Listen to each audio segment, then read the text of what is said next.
All right, welcome everyone. Thanks for joining us. We're here today to talk about the Turning Outwards pilot program from Mid-Hudson for 2018. We're excited to have you here. This is a select group of people who hopefully are in the right place at the right time to take advantage of what I hope would be a really good experience for libraries that need this input at this time in their library's history. The Turning Outwards kind of phrase comes from the American Library Association's work they've been doing with the Libraries Transforming Communities project, which is a project that was created by the Harwood Institute, which is a non-library organization that's known for helping organizations connect with their communities and really listen to what communities are saying to make sure that your organization responds with your services and programs and messaging in ways that really connect with your community and to make sure you're highly relevant in how you move your organization forward. And that's exactly what libraries need to be doing right now. So Mid-Hudson wants to take advantage of this by creating this pilot program this year to help certain libraries who are ready to go and do this kind of work with the tools that are now available from the American Library Association. Libraries that participate in the pilot program this year are really, I think, setting the stage for what's going to be happening statewide starting later this year. A lot of you know the minimum standards for public and association libraries are under review by the state library and the Board of Regents. And one of the changes that's highly likely to go into effect is that long-range plans, which have always been required through minimum standards, will now be required to be community-based, which means that plans that get made around your board table or just among staff and get approved by your board will no longer suffice. You actually have to demonstrate that you've taken the time to hear what your community's needs are, what their hopes are for the future, and craft plans that respond to that. So this program is designed to help you do that basically on a silver platter. Is it work? Absolutely. But is it worthy work? Absolutely. So what I want to do today is just give you an idea of what the pilot program would entail to give you a better sense of if it's a good fit for your library this year or not. We do hope to do it again next year, but this is really the pilot year. So if it goes well, we'll definitely do it next year. Not so hot, we'll have to go back to the drawing board. But if you want to be part of really, I think, setting the new tone for how planning gets done in libraries, particularly in our region, and I think eventually the entire state and hopefully the whole country, this is really the place to be at this time. So if you're not familiar with Libraries Transforming Communities, we will be telling you a lot more about it today. The real premise of the idea here is that you get to tap into public knowledge, that you're gathering input from your community that's going to inform how you then proceed with program and service design at your library, which is really what your long-range plan helps you do. So they use two different tools to do this. The major one is basically community conversations, that you're going out into the community and talking to people and really listening to what they have to say. They've created a workbook that you can use that we'll be using through the pilot program that really just helps you walk through the process because it is a time-consuming process. There's no way around that. Talking to people takes time, but they've created a process that really, I think, helps you get to what's important faster than other tools we've used in the past. So when we think about what the value is here, there's a way to really be genuine and authentic in the way we talk to our communities. The huge shift in this methodology compared to the way people used to do planning is that we're not going out there and asking people, what should the library do? Or what do you want the library to do? Because honestly, people don't know. You're the expert, you're the library professional. You guys, most of you have library science degrees or have been in the profession long enough that you understand how libraries work.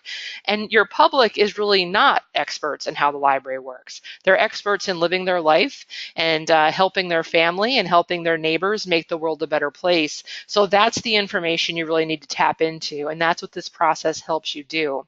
So not only does it help you get really, I think, great market research as to what your community's hopes are and what their plans are for the future, it also helps you identify new partners potentially to help carry out the work that might be necessary in your community. One of the important things to keep in mind as we go through the information today is that when you're not speaking specifically about your library with the community, it does mean you're going to hear about big issues issues that really you're going to be kind of overwhelmed thinking, how is the library ever going to help with that particular issue? And the truth is you're not. You're not the only group in town that has the ability to affect change. But if you joined forces with others in the community towards a common cause, there is a chance that you could move the dial. So it's not just about what you're going to be doing inside your library, it's also going to help you identify those partnerships, outreach opportunities, and sometimes just getting a seat at the right table for these conversations that need to happen in your community. So through that process that we're going to talk about today, you got those new partnerships. You're going to be able to develop strategies for how to better position your library to make sure people understand why the library is very relevant, and hopefully mobilize resources in the direction of your library, meaning that you might not have all of the money, the space, the staff, the collections that you need to address what you hear through this process, but that's another big part of your planning. When you do a long-range planning process, what you're doing is identifying where you are today, where you want to be, quote unquote, tomorrow, and figuring out the steps in between. And sometimes that means locating resources that you don't currently have. So this process might be able to help open up some doors for you as well to see where there's opportunities to draw more resources towards your efforts in the future for your library services. So this premise of the turning outwards idea is that you're going to be relying on public knowledge, not expert knowledge. So expert knowledge, you can see the definition here from LTC. It's the idea that when the library director or staff or consultant comes in and crunches the data or tells you the demographic projection for the future, and then you guys inside your library brainstorm how you might respond to that, that's expert knowledge. What this program is really focused on is soliciting public knowledge. What do the people in your community think about the future? Where do they see things going? What trends are they noticing? And responding to that, which gets you to relevancy much quicker than the jumps we make as experts. You still have that expert knowledge to draw on, but you're going to have a much richer plan in place if you insert the public knowledge component into the work you do to draft your long-range plan. So this is the process that we're going to use in the pilot program to help you, is to really focus on getting the public knowledge you need to inform the expert knowledge you already have in hand. So public knowledge really helps you understand where people currently are, and it makes sure that when you pick, you guys have limited resources. No one has enough money to do everything they wish they could do, and we certainly don't have enough staff to do everything we wish we could do. So when you make very, I think, expensive decisions about where your staff spend their time and how you spend your budget, you want to make sure you're doing things that matter to people. And this is a great way to align the decisions you're going to make with things you know are going to resonate with people because they've already told you that's what they wish someone was working on. So while it's not just about what you guess or think might be useful in the community, you're going to feel really confident about decisions that you make in the future. It's also going to give you their language of how they see things and how they wish things were being worked on. So when you're crafting messages to sell a program or to get out the vote, if you have a public vote on your budget, you're going to be able to use language that, again, connects much more quickly with people in your community because it will be their own language. I think this also helps position the library as a partner in the community. What we've seen with the 3 libraries that have used this process already in the Mid-Hudson region is they're suddenly seen as better neighbors, that they stepped outside of the library and kind of came out of what you might not realize many people think is a silo in your community. They don't always see libraries as a partner or someone that they're working alongside when it comes to making the community a better place. This really helps you own that idea in your community, that you are a community leader and you're helping to find solutions to common issues that have been identified in your community. And then it really helps you, I think, narrow down your focus, which is a very important part of planning. There's hundreds of things you could be doing, and as directors, you get ideas thrown at you all the time for great program ideas, and why don't we do this, and how come we're not partners over there? But really, we need to focus our energy because, again, we don't have unlimited resources.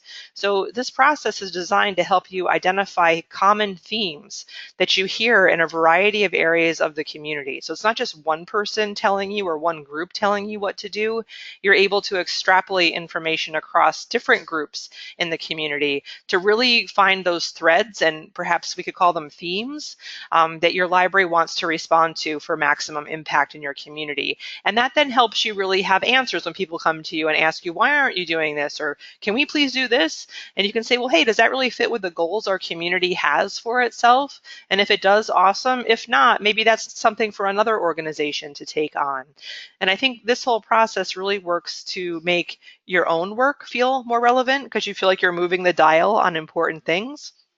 And it means you'll have a bigger impact at the end of your strategic plan because you'll be able to have narrowed down your focus, demonstrate what you did to affect change, and report on that, perhaps by, there's always a variety of measurement mechanisms. You might participate in the project outcome program we're also doing at Mid-Hudson in 2018.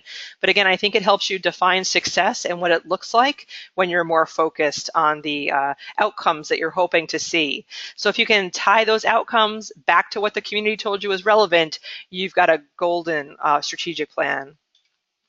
So the tools available through the library's Transforming Communities that we're going to focus on in the Mid-Hudson pilot program are two. There's two of them. One is called the Ask exercise, which has 4 simple questions you can use one-on-one with someone. So if you wanted to interview your mayor or the school superintendent or the fire chief, someone in a pretty high up position in your community, there's 4 simple questions you can use to help get their thinking on the future of the community. They're designed to be used in conversations that take about a half an hour. So again, it's a nice excuse sometimes when you're doing your planning process to talk to people you don't normally get to talk to who you wish knew more about the library. But the Ask exercise helps you get those one-on-one interviews done. And then there's the Community Conversations tool, which we're going to focus a lot of time and energy on, because this is how you can find those themes in the community. Really, if you think about it, Community Conversations is kind of the profession's new way of talking about focus groups, because that's truly what it is. You're inviting a smaller group of people to come together and answer some questions as a group, which generates a lot of good conversation that you can learn from as the library. So these are usually about 2-hour conversations, a little less sometimes, depending on the size of the group. The ideal group size being 8 to 15 people. So it is, I think, a group size where you can have what they kind of refer to as a kitchen table conversation going at that level. For those of you in larger families, you know what Thanksgiving dinner can be like. So there does need to be some facilitation skills put to the test. And that's going to be a component of our pilot program, is helping you hone your facilitation skills so that you have a new skill set to move forward with that I think will serve you well, even beyond your planning process and the pilot program. So when we think about the 5 steps to understanding your community, we've already talked about focusing on public knowledge and asking the right questions. That's something I have gotten asked a lot over the years by directors. What should we be asking the community? And this program gives it to you. They've already got the 4 questions written out for the Ask exercises, and they have an expanded version of that list, totaling about 10 questions for the community conversations. So we can practice with those and learn from them before we have to get in front of a group of people in our community to ask these same questions. And I think that's it's a good feeling when you're not an expert in doing this kind of work to have those tested questions available to be asking, which is great. So steps 1 and 2 here are what we're really focused on through the pilot program. And we're going to then bridge a little bit into step 3 and 4 to help you kind of bridge the gap from getting the information to getting it into a written plan. But our real focus during the pilot program is to help you get that public knowledge, is to run those community conversations, to administer the Ask exercise to key people in your community, so you have a really rich set of information from which to craft your next long-range plan.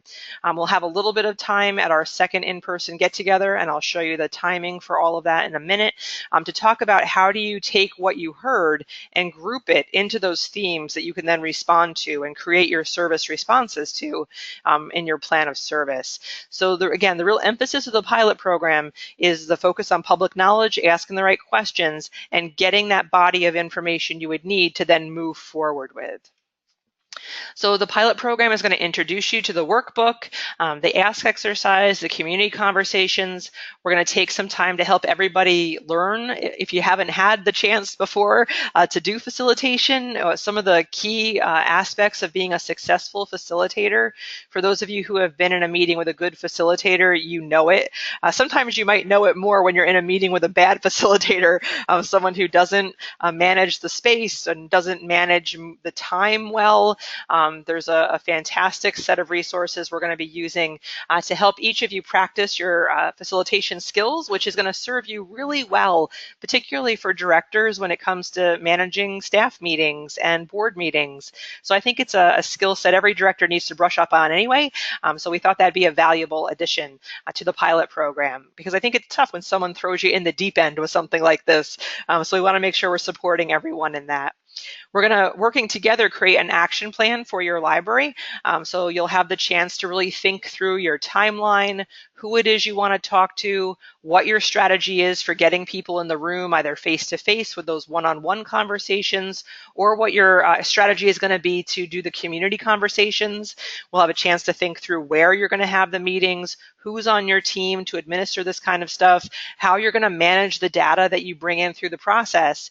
And then we're still going to be together as a cohort while you implement those plans. So we're going to have monthly calls so we can support each other if you're running into barriers, like, say you sent out a bunch of invitations and no one's responding. Well, let's talk about some strategies that we could all learn from to get over that hump and get enough people in the room for a critical mass for your community conversations. So you're really going to have a support system behind you while you do this work. You're going to have myself and Kirsten Kruger here at Mid-Hudson available to help you do this work. And you're going to also have the support system of other libraries doing similar work. We've already had 3 libraries in the system do this work, and 2 of the 3 have agreed to help out with the process as well. So you'll be able to learn from people who have already gone before us and done this work.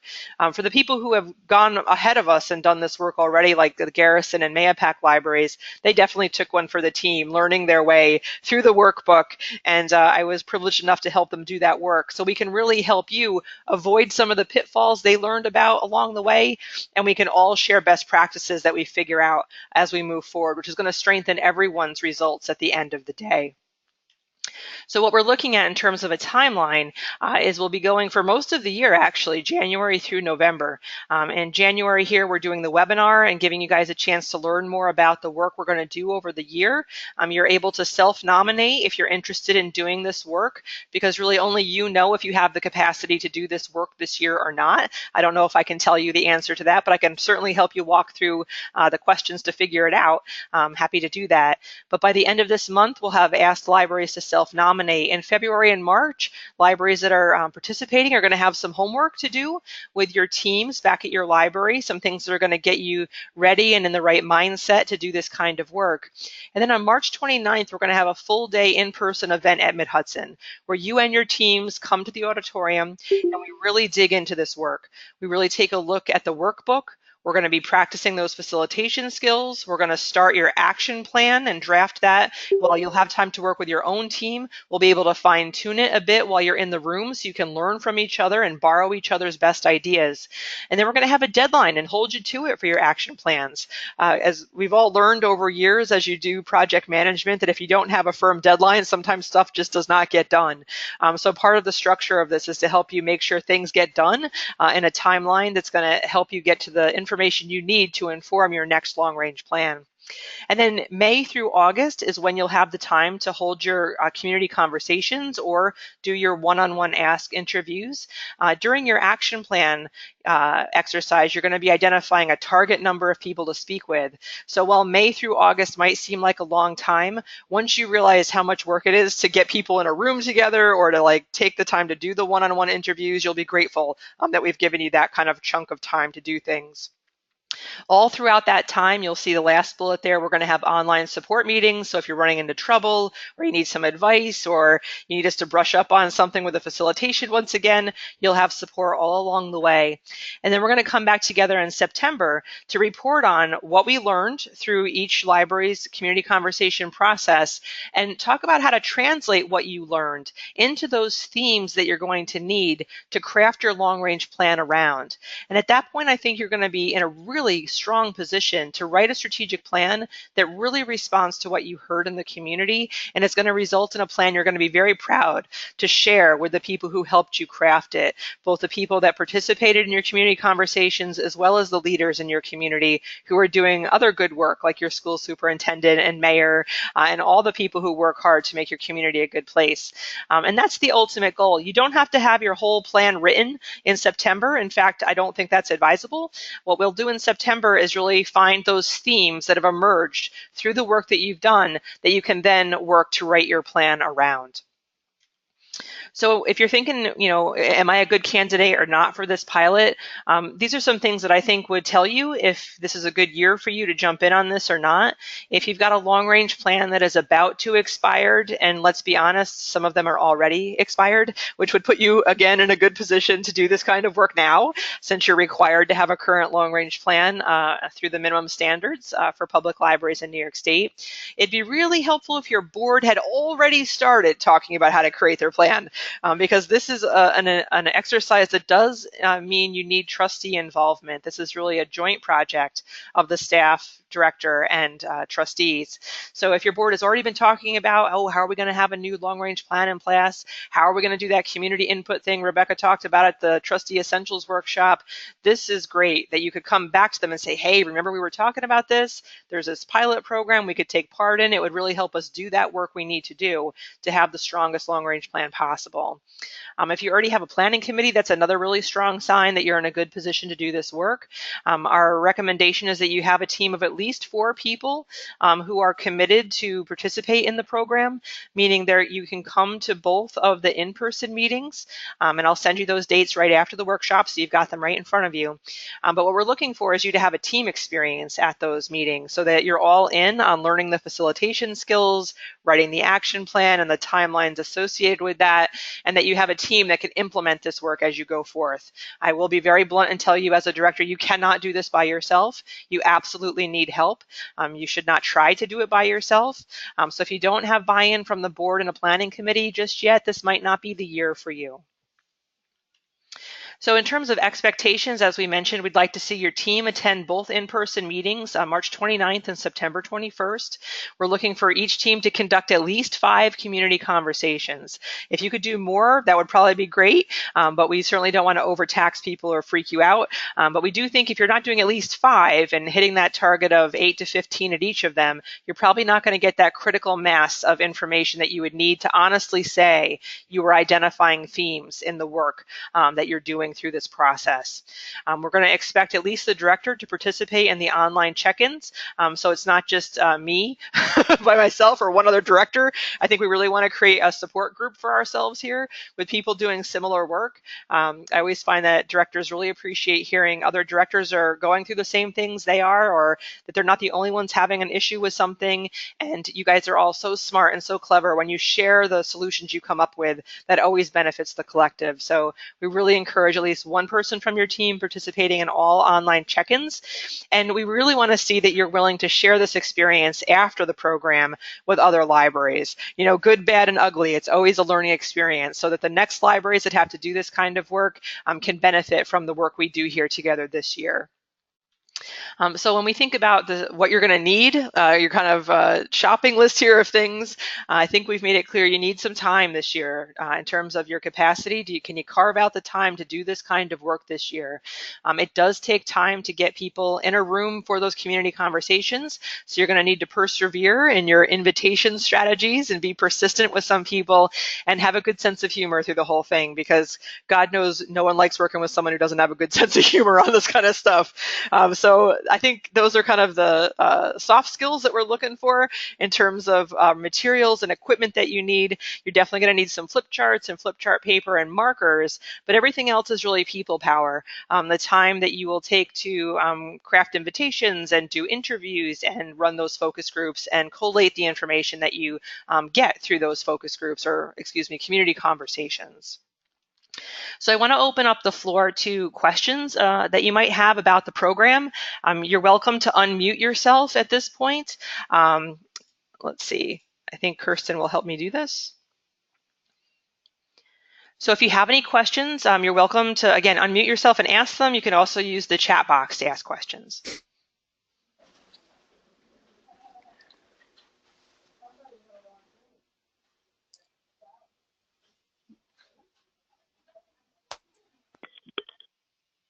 Rebecca, this is Anna Lee. I just am curious. So I know you talked about in the beginning, if this year, I want to do this really badly, but this may not, from what I'm reading, be the year for me with the building opening and everything. You are planning on doing this in future years? Yeah, it's in the action plan for the next 3 years. Okay, great. It's hard because I feel like this is the time that would be so useful to do this, but I'm worried I don't want to commit to it and then not be able to give it what it deserves. I'm fairly sure when you raised your hand at the DA meeting and told me you were going to do this, I did tell you were crazy to do it during the year you were building your building. So I think that's a reasonable thing for you to be thinking about.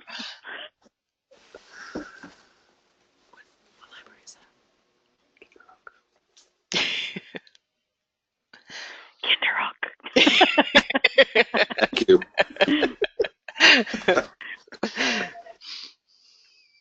Rebecca, this is Steve Cook. Hey, Steve. We're soaking this all in, and this is actually for us, this is a perfect time for us. I was talking with Brooke Stevens, who's here as my assistant director. Many years ago with Getting to Yes and Libby Post coming, we were just doing my first 414, and it was incredibly helpful. And I'm just looking at this thinking this is just perfect for us. We're pretty much lined up, I think, to really benefit from this. So I'm really happy that you are trying this again. Excellent.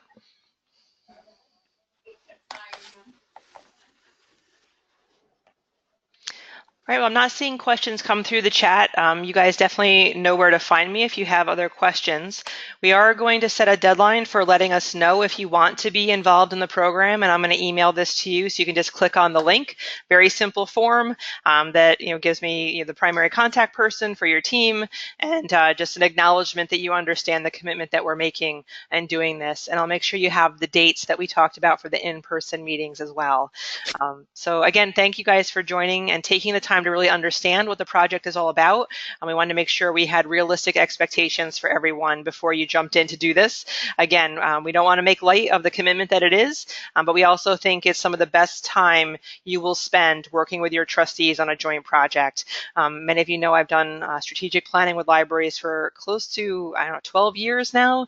And I'll tell you the secret, every time I go talk to a board about strategic planning, they can't wait for me to leave the room. They're like, oh my God, that's like so much work. But every single board at the end of the day, when they're finished, all admit it was some of the best time they spent as volunteers on the board because they feel really confident about decisions they make after the process, that they're going in the right direction, that they're spending money on the right stuff, that they're doing work that matters. And that's really how you create a very healthy board that's working on good stuff and they feel fulfilled doing so. And it certainly makes your staff happier too to know they're working on the right things as well.